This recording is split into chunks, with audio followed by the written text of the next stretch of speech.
ఢిల్లీ సుల్తాన్లకు మలి ముఖ్యమంత్రి రేవంత్ రెడ్డి సారు లొంగరే లొంగడట. అగో ఢిల్లీ సుల్తాన్లు ఎవలే అంటారా, మీరే అయినుండ్రి.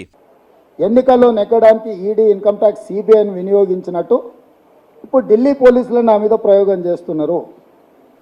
ఢిల్లీ పోలీసులను ప్రయోగించడం వల్ల తెలంగాణ రాష్ట్రం, తెలంగాణ సమాజం భయపడుతుంది అనుకొని తెలంగాణ ముఖ్యమంత్రిగా దళితులకు, గిరిజనులకు, బలహీన వర్గాలకు అండగా నిలబడకుండా మీ ముందు లొంగిపోతానని ఇన్నరా తెలంగాణ రాష్ట్రంలో కాంగ్రెస్ పార్టీని భయపెట్టేందుకు ఢిల్లీకి వెళ్లి పోలీసులను పంపితే భయపడే బ్లడ్ నాది కాదని సీఎం రేవంత్ రెడ్డి సార్ అనుకొచ్చుండు. ప్రశ్నించే గొంతుక లెక్క సెంట్రల్ సర్కార్ ప్రశ్నిస్తానే ఉంటా. అసలు ఏమిచ్చిండ్రయ్యా? కమలం పువ్వు పార్టీ చేసే కుట్రలు చెప్తే కేసులు పెడతారా అన్న తరీకాలు అనుకొచ్చుండు. అయ్యా సీఎం గారు, మీరు కూడా మీ సర్కార్ల ప్రతిపక్ష పార్టీ లీడర్ల మీద అక్రమ కేసులు పెడుతురు కదా, మరి మీ ముచ్చట ఏంది? వాళ్ళు చేస్తే సంసారం, మీరు చేస్తే వ్యభిచారమా? మిమ్ముళ్ళు ప్రశ్నిస్తే ఓ లెక్క, సెంట్రల్ సర్కార్ను మీరు ప్రశ్నిస్తే ఓ లెక్కనా? ఇదెక్కడి న్యాయం సారు అంటూరు ఈ ముచ్చటిన్నోళ్ళు.